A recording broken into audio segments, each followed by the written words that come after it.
Hi guys, and welcome to another episode of One Pod Life. This week I've got a very special guest. I've managed to get hold of six-time European winner Simon Dyson. We had a chat about his career, how he almost got to 500 tournaments in his playing career.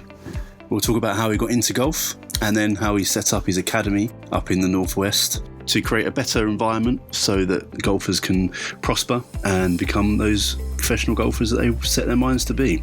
So, I was excited about this one, really good listen, so get ready, and here is Simon Dyson.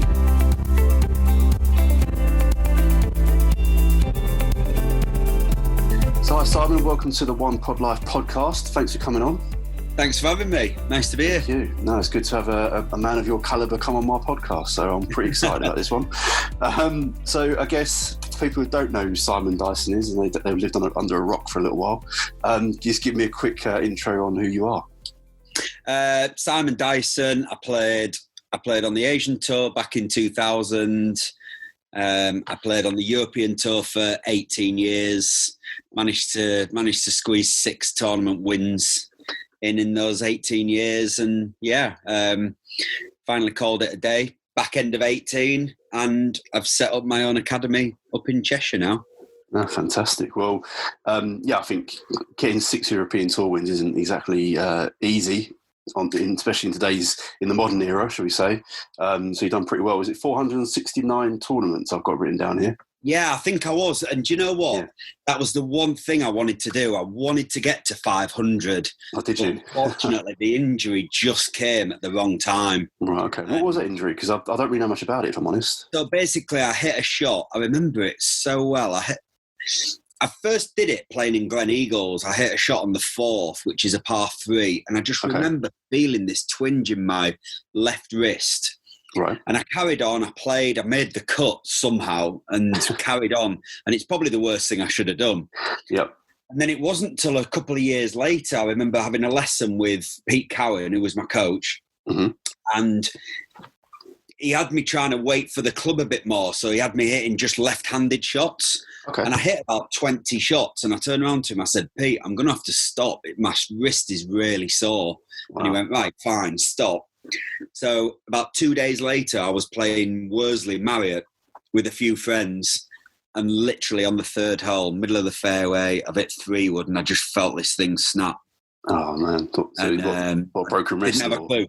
Didn't have a clue what it was. Knew it was my left wrist. Obviously, I had a weak spot there, and went and got it checked out. And I went to see Mike Hayton, who was one of the top wrist specialists in the country, and he was like, "Look, I can't really tell. Nothing's showing up on the scan. So we'll tape it up, rest it for a bit, see if you can go and play." So I rested it for about 2 months. Yep. Went down to Spain. Was fine on the Tuesday. Was fine on the Wednesday. Literally 3rd hole of the Thursday, it just went again. Wow. So he'd said to me, if it goes again, you're probably going to have surgery. So I did. And basically what had happened is my tendon had moved so violently, it snapped all the subsheath and all the bits that hold it in place. Oh, wow. So no wonder using pain. And then all the subsheath had healed under the tendon. Okay. So it was never going to heal properly. So he built me a new subsheath, and I was out for about 9 months. And you know what? I came back and I was just so wary of it. I remember the horrible feeling of it going, and I got into some really bad habits, and my game just went downhill, which was a shame. Yeah, once it's in the psychology, it's a bit hard to get it out again, isn't it? So nigh impossible. Yeah. Well, that's a shame they had to win that way, not, like you said, hitting your 500 tournament target. Yeah, I'd have loved to have done that. I really would, because there's been a lot of, 18 years. Yeah. It's a lot of tournaments, so to get your 500 is something quite special about that. Yeah. Well, I'd still say winning the 6 tournaments was pretty special, so you got that to fall back on, which I think is a good thing. So many people would rather have that than the 500 tournament. Definitely. Well, I did a bit of research, obviously. I knew about you, I knew who you were, but I didn't really know much about your career, so I did a bit of investigating, and obviously noticed that you got to number 26 in the world was your highest ranking. I did, yeah. I think back in 2012. I got there when was it when I won my Was it when I won the Irish Open, maybe, or when I won my second? It said January 2012 you got down there, so yeah, maybe it was after that. Right, yeah. Okay. Yeah, that was nice to get, it's always nice to get top 50. Top 50 definitely. Gets you in all the big tournaments and gets you in all the world events, all the majors. No, definitely. So to do that was really nice. And well, talking majors, as you brought them up, so you played in all 4 majors, didn't you? I did. Which I think is, again, another great achievement for everyone, or any golfer really out there, to have a chance to play all 4 majors. And I picked out 2. So 2007, you finished, is it tied 6th at the PGA, US PGA? PGA at Southern Hills. Yeah, what was that like? It was boiling. It was the hottest major on record. Was it? And you know what? A lot of the listeners won't believe me here, but the last day, I remember it was that hot. The car park was melting. The tarmac on the car park was melting. I went to go and hit some balls, and I stood outside and I thought, do you know what? It'll probably be detrimental to me to actually go and hit balls. Probably that for your energy, won't it? I used to have a drill with a tennis ball that Pete Cowan showed me again, and it was just a way of getting the body moving properly. And I went in the locker room for literally 15 minutes and just did this drill, throwing this tennis ball against a wall. And then I went outside, hit 10 minutes worth of putts with my caddy holding the umbrella over me. And I went out and I shot 66 last round. Nice. Well done. Yeah, expectations were low, so acceptance was high, but I got off to a great start. I mean, I started birdie, par birdie, I think. So I got off to a really good start. But yeah, I remember that tournament well. No, good. And then the other one I picked out was 2011 at the Open. And you came 9th. Yeah. Tied 9th as well, was that? Tied 9th, yeah. Yep. Again, it was one of those. I always find that when I've played my best, my thought process has been brilliant and crystal clear. Okay. And I always remember my thought process. I literally had one thought the whole of the 4 or 5 rounds, and I just stuck to it. And you know what? Acceptance was high. It was a tough day. That first day, the rain was coming in sideways. Yeah. And I remember shooting 1 under the first round, playing with Thomas Bjorn and Gary Woodland. Wow. And to shoot under par was unbelievable. And I remember Thomas Bjorn, he either shot 3 or 4 under. And I just remember thinking, that is one of the best rounds I think I've ever seen. Because my 1 under I was absolutely over the moon with it, and he beat me by like 2 or 3. But he was a great wind player, was Bjorn. Fantastic wind player. Yeah. He seems like a nice guy. I've obviously watched him in last year's Ryder Cup. The last Ryder Cup we had, he seemed like a really nice guy. You just learn a lot by watching him. The shots that he hits in the wind, the pitches. His pitching is one of the best. He's one of the best in the world at that. Yeah. Well, I'll start watching a bit more then. You should do. Yeah, you'll learn some proper tips up there. Great stuff. Well, obviously, you had your 6 European Tour wins. Which one would you say is the one you enjoyed the most? I've got written down here Dunhill Links at the Old Course in Kingsbar. You know what? I'm going to say Dunhill, and it's for 2 reasons. Firstly, to win at St Andrews is an absolute dream. Yep. That's why I wrote it down. Yeah, to win a big tournament like that, with the people who I was surrounded by. I mean, I was a shot behind McIlroy, a shot behind Luke Donald, tied with Darren Clark, who I played with the last day. Yep. And to win it the way I did, I mean, I was 7 under through 8. Wow. So to win it the way that I did was brilliant, and it proved that I could do it walking down the 18th at St Andrews. But it got me in the top 50 in the world. No, for the first time, and that got me my Masters invite. So fantastic! I bet that was experience as well, playing the Masters. Unbelievable. Yeah. I always said to my coach, he'd invited me a few times to go and watch it and kind of just stand with him and watch a few of the players. And I always said no, because the first time I ever come here, I want to be a player. I want to be playing in it, and thankfully I got to do that in 2010. That's fantastic. Yeah, slightly jealous there. I think probably the closest I'm going to get is to go watch it. So we'll see how we get on. I was going to say, though, it'll be on your bucket list, is it? Yeah, it is on the bucket list. I've got quite a few in America I want to go over and go and play. I need to take a few more off over here, I think, first before I can get out to America. But it's an amazing experience. And do you know what I like about it? It is an experience because they make it that way. Yeah. You know, like you're not getting absolutely robbed when you go and buy a burger and chips and a beer. You know, it'll cost you $7 for all of that. Which is fantastic. You have to get a mortgage for the British. Well, I went to the B&W Championship. That cost me quite a bit to get a burger. Yeah, exactly. It's like $2.50 for a burger, $2 for a pint. Yeah. You know, and that's what they want people to come in. I know you pay quite a lot for your tickets, but you stay all day. Yeah, exactly. And they just do it right. You know, you buy a chair. You go and put it on a certain part in the course. That is your chair for the day. Nobody can move that chair or sit in it. That is yours. Which is crazy. You think about it, but at the same time, it's fantastic. It's fantastic. That's great. Annoyingly, I actually had tickets to go watch the Open this year. Did you? Obviously, but obviously they postponed it to next year. So I kept my ticket for next year, so I'm still going. We're going to the practice round on the Sunday. Yeah. And then we're going on the first day, so the Thursday we're going to get down there. So that's going to be pretty good. Can't wait.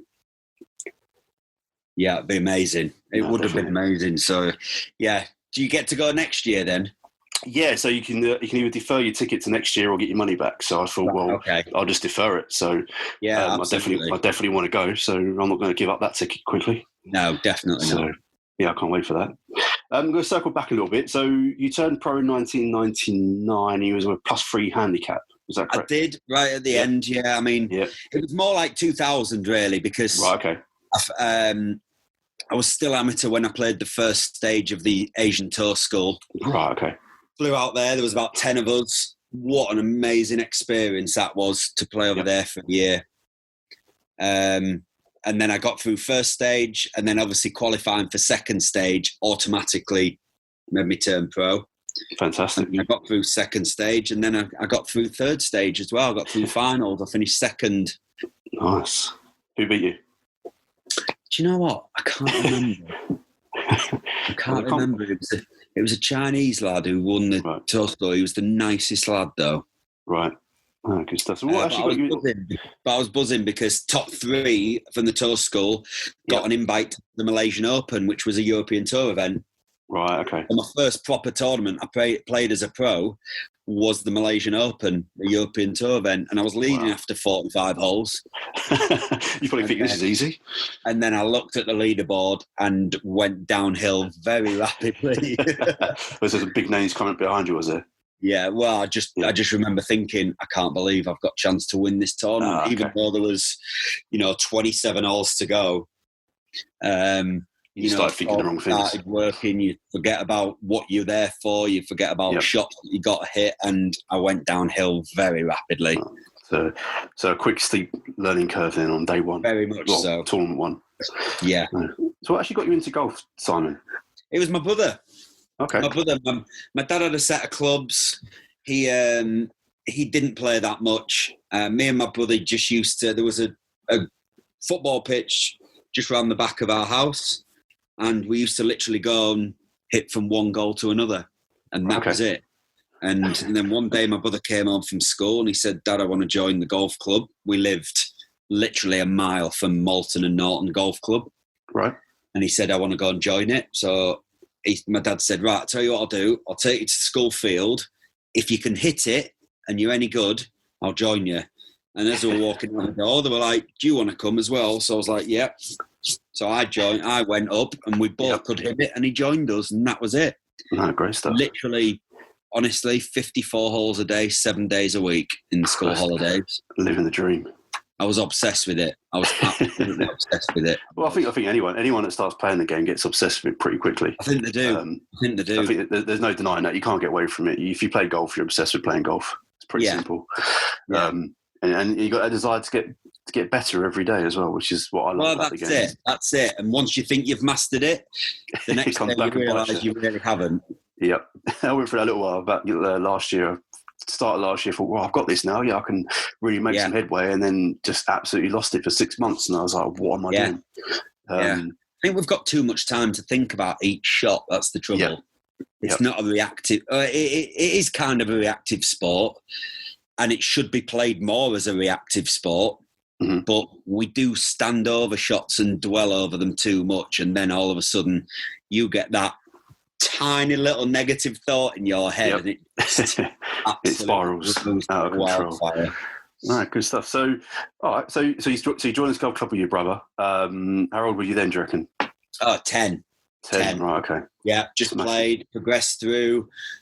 We have unions in Yorkshire, so that was part of the York Union, and I think I got picked when I just turned 14. I was the youngest ever to play for a union team. Nice. And then, I played most of the matches. Then I got picked for Yorkshire boys. Then I got picked for Yorkshire full team. Never got picked for England boys. Never got picked. There was I sound bitter here, but I'm not, honestly. Roy Cass, who was on the selectors, and I honestly, truly think he didn't like me. Right, okay. Because I had as good a record as anybody, and I was doing really well for Yorkshire. Yorkshire were the top county in England at the time, and I was like going out number 1 for Yorkshire, and he just never wanted to pick me. Never picture. But then, it just progressed from there, really. No, good stuff. So, how did his brother get on? Does that mind me asking? He got to about 5 handicap, and then found girls and beer. Fair enough.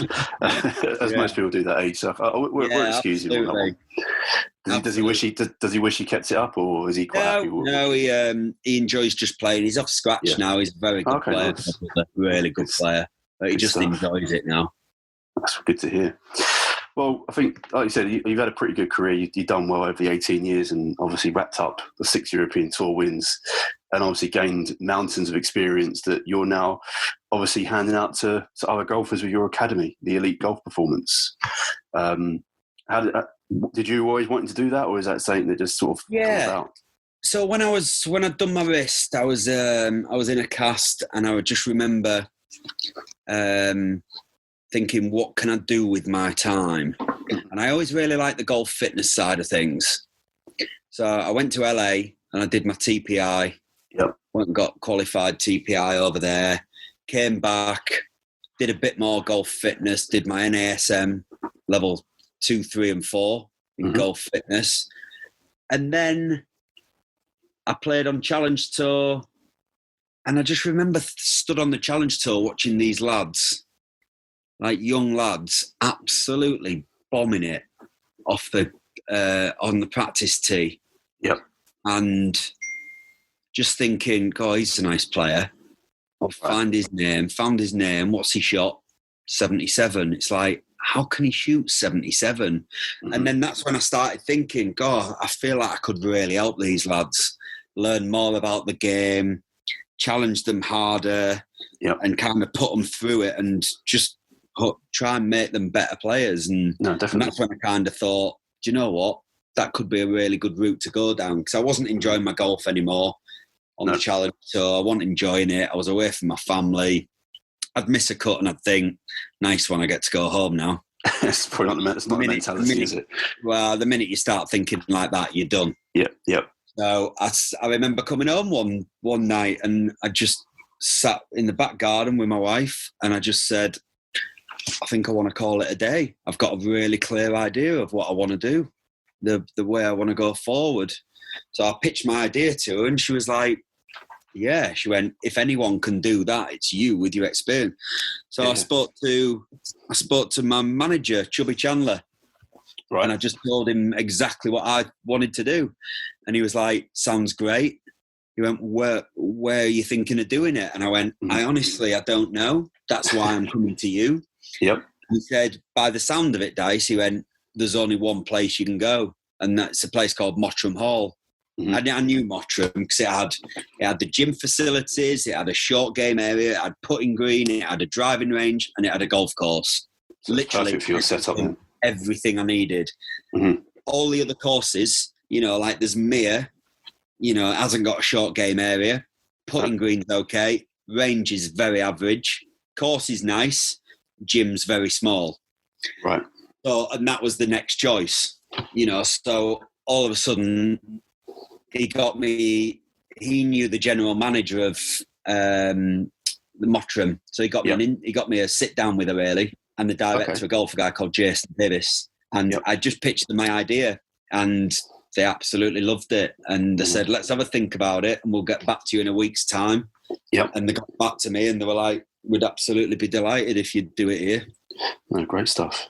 So no, I bet you were. So the whole academy, or elite golf performance, as you call it, was based around fitness, course management, psychology, and then, like you said, learning how to actually enjoy and play the entire game of golf.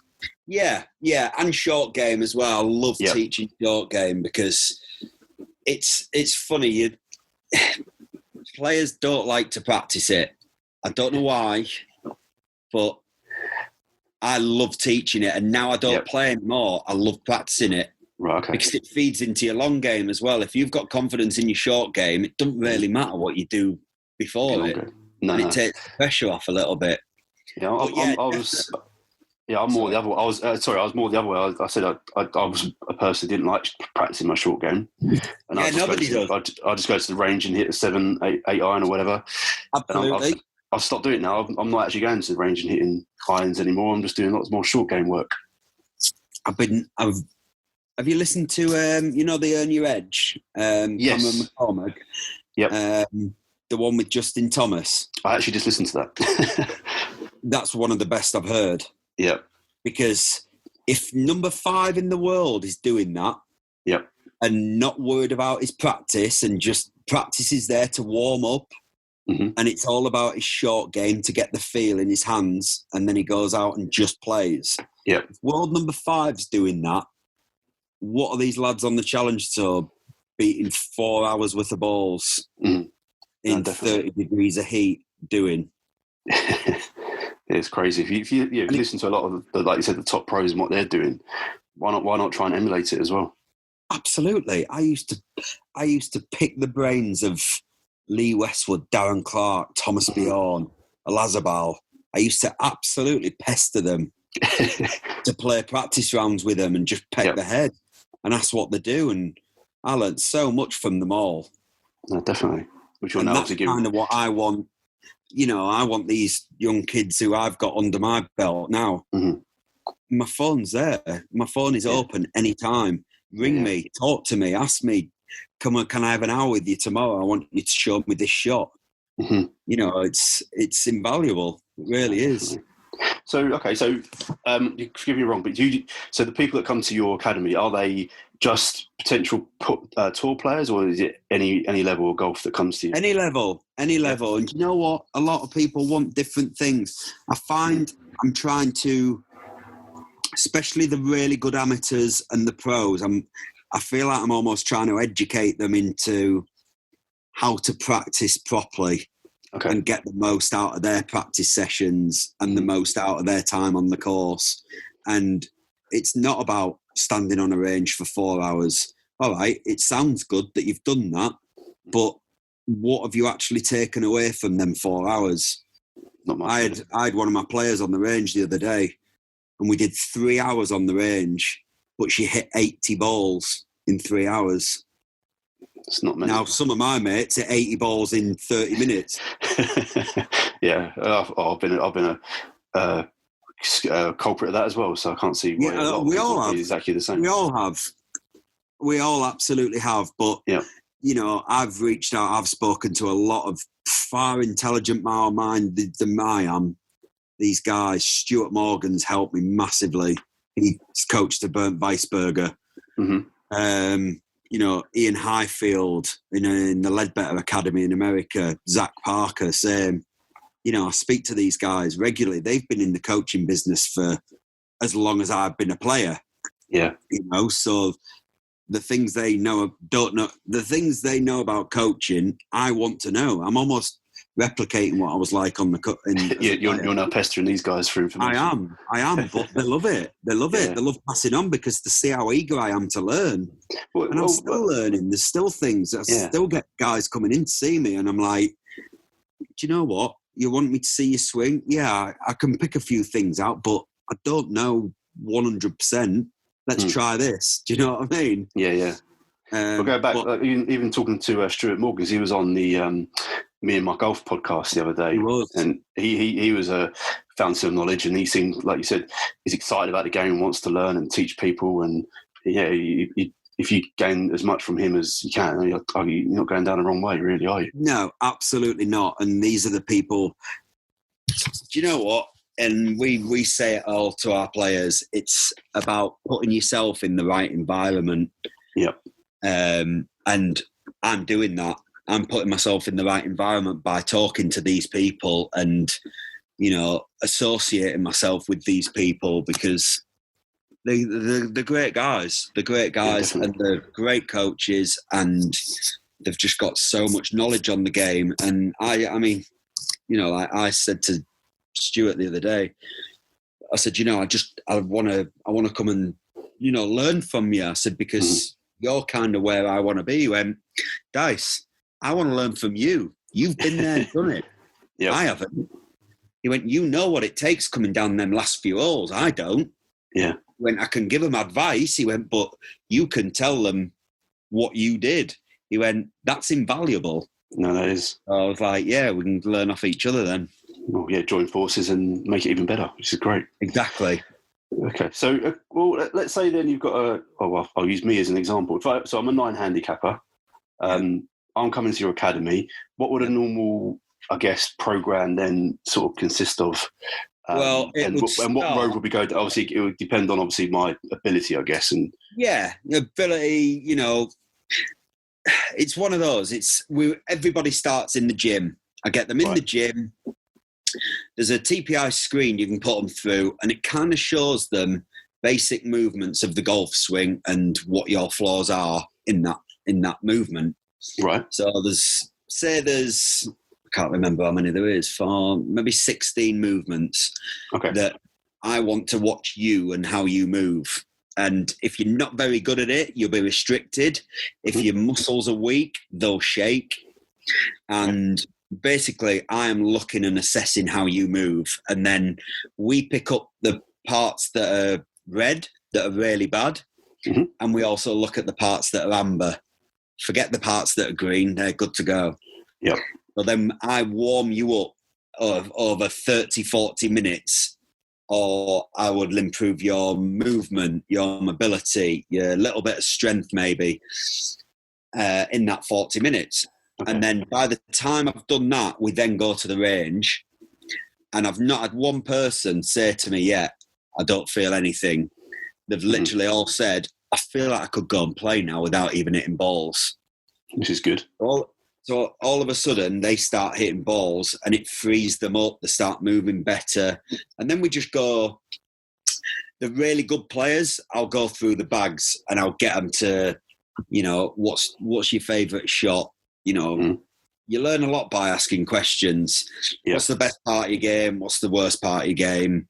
Why'd you play golf? Things like that. You learn a lot about somebody on the range for a bit. And then, a lot of players will say, I want to go and do a bit of short game. So take them on the short game for an hour, bit of lunch, and then we'll get out on the course in the afternoon. Because to me, that's where you really see what their thinking is on the course, what they need to improve, and what they're really good at. Okay. And it's basically like an MOT, isn't it? I was going to say, it's like a one day, let's just see everything about you and who you are and how you go about things, so then get a good idea of how you move forward. No, that's great stuff. Oh, that's a good idea. I really like that. Cool. Okay. You'll have to come down. Yeah, I was going to say, you're about 3 hours, 40-minute drive from me, but I can definitely come down. Where are you? I'm based in Harlow in Essex. Oh, are you really? Nice. So not just down there. So no, I was actually looking earlier to see how far you were away. You think, right, I need to pick a day and come down and see you. Absolutely. I've just started doing a lot of fitness work with just some guy I know.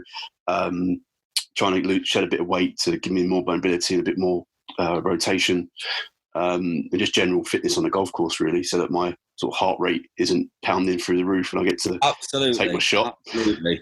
And obviously you touch on the psychology part of the golf as well. Obviously, you go out on the course and do course management, psychology or mind performance, depending on how you want to call it.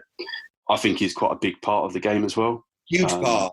And I've started talking to a guy in Dubai who I met a couple of years ago, who's just What's it called? It's called Steve Thomas. I believe you met him. I think he was on the Carl Morris Mind Factor course with me last year. He was indeed. He mentioned your name. Yeah, he was. So I've been working with him with sort of mind performance, and he is really helping me a lot. I talk about once a month, and we go through things, and he's given me parts to do on the golf course, take notes on what I'm doing. What's he helping you with?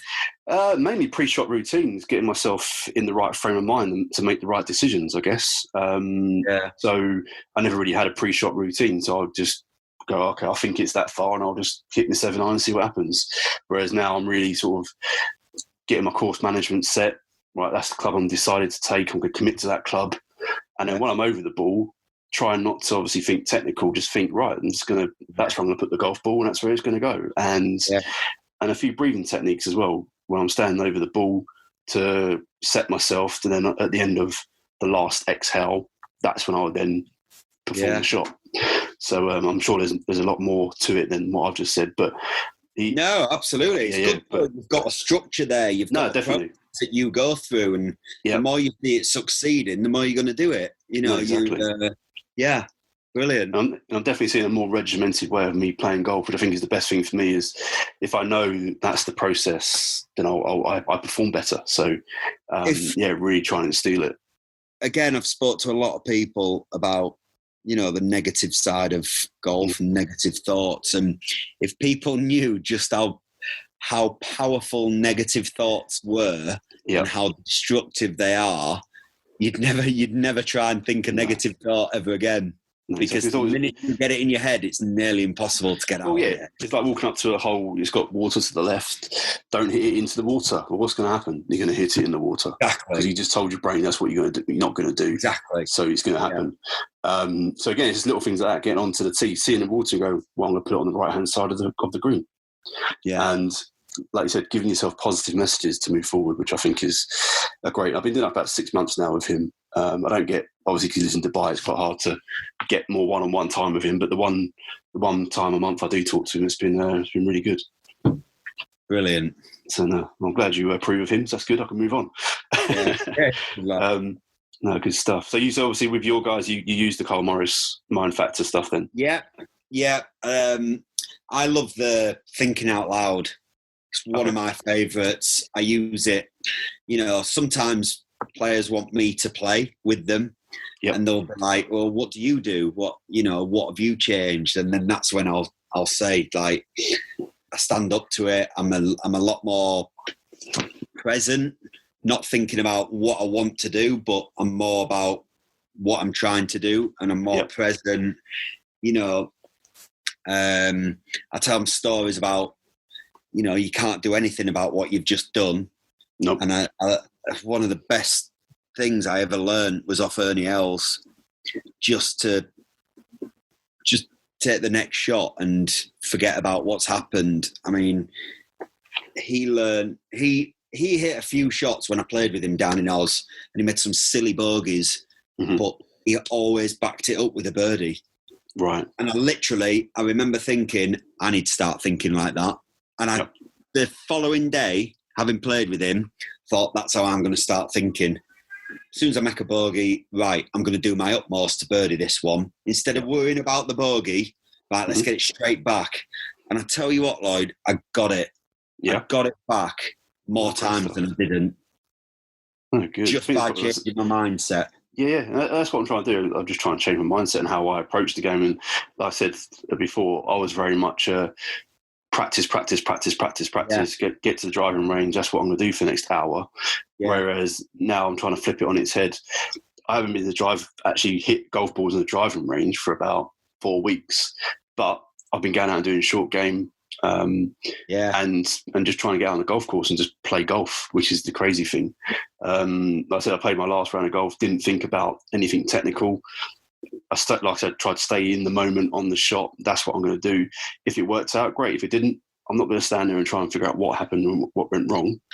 I'm just going to move on and get to the next shot. Absolutely. It's funny because there was one of my players played the other day, and he was doing really well. He got to a poor start and clawed it back, got to under par in really tough conditions. Mm-hmm. And then I spoke to him after the round, and he didn't have a great finish. And I just said, what happened? And he went, he said, because I hadn't been under par for a while, he said, I started to protect my lead. Right. Protect what I had. Mm-hmm. And, and I just it didn't come off. And I said, well, so what does that tell you? And he went, well, what do you mean? I said, well, with you protecting that lead, did you protect it? And he was like, no. And I said, what would probably have been the best way to protect it? And he went, probably trying to make another birdie. I was like, exactly. Yeah. I went, that is the best way of protecting a good score, is trying to make another birdie. Because the minute you focus on what you don't want to do, you're going to do it. No, don't drop a shot. Don't drop a shot. Don't hit it there.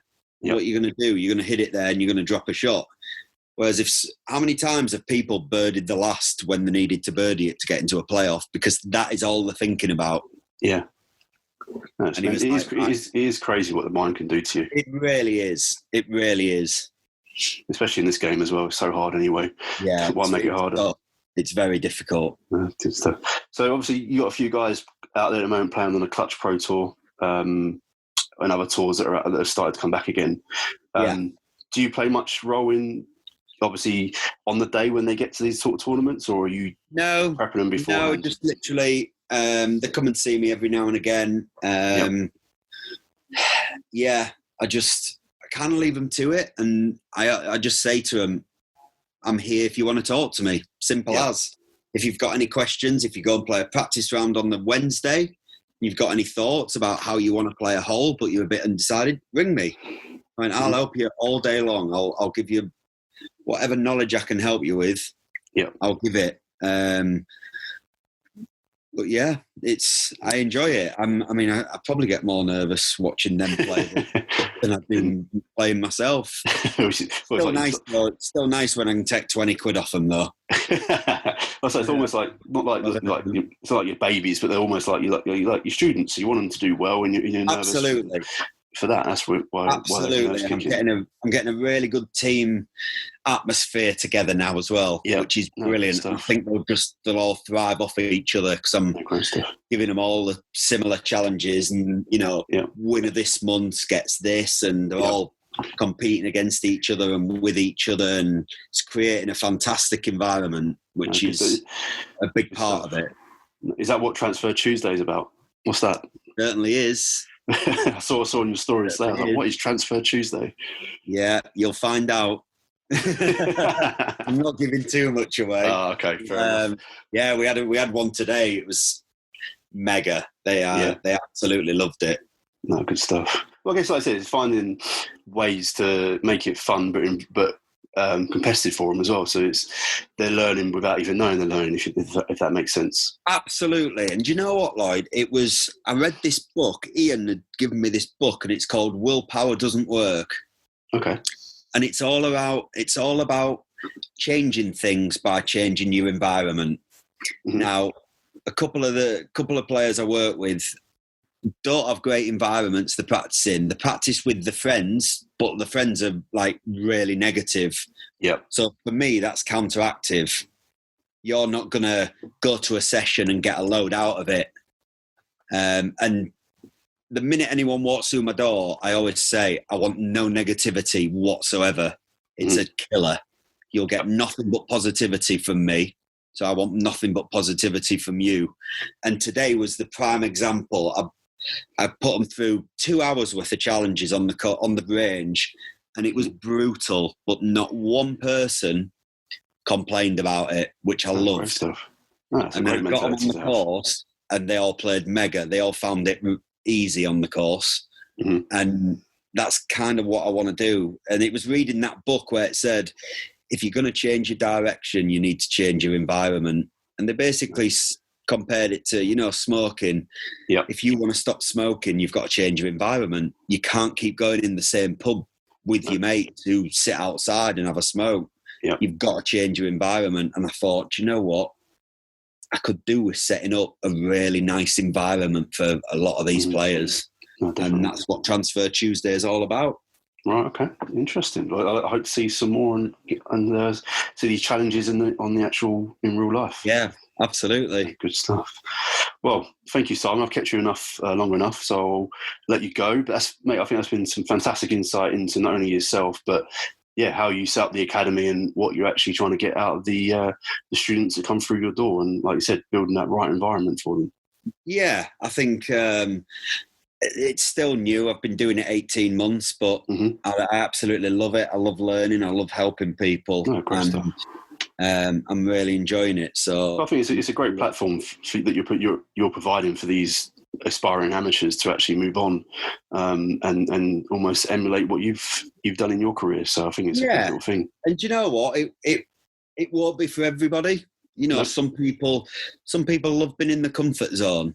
Yeah, and love just plodding along and thinking they're doing all right and progressing. Do you know what? That's fine if that's what they want to do, but they'll be out of the comfort zone if they come to see me. That's good. Well, I'm definitely going to try and find some time to come down and see you for a day. Like I say, it's good for some, but it won't be for everybody. But if people want to come along, just drop me an email at inquiry@eliteGolfPerformance.co.uk and pop on down. Good man. Well, what I'll do is in my outro, I'll give all the information so they can get in touch with you as well. But I'm definitely going to try and get down there and see you for a day and see what you think of my golf and what you think of me. So we'll go from there. Absolutely. Like that. Good stuff. All right. Cheers, Simon. Thanks for coming on, and wish you all the best of luck with the academy, and no doubt I'll see you out there soon. Lovely. Thanks, Lloyd. Cheers, Simon.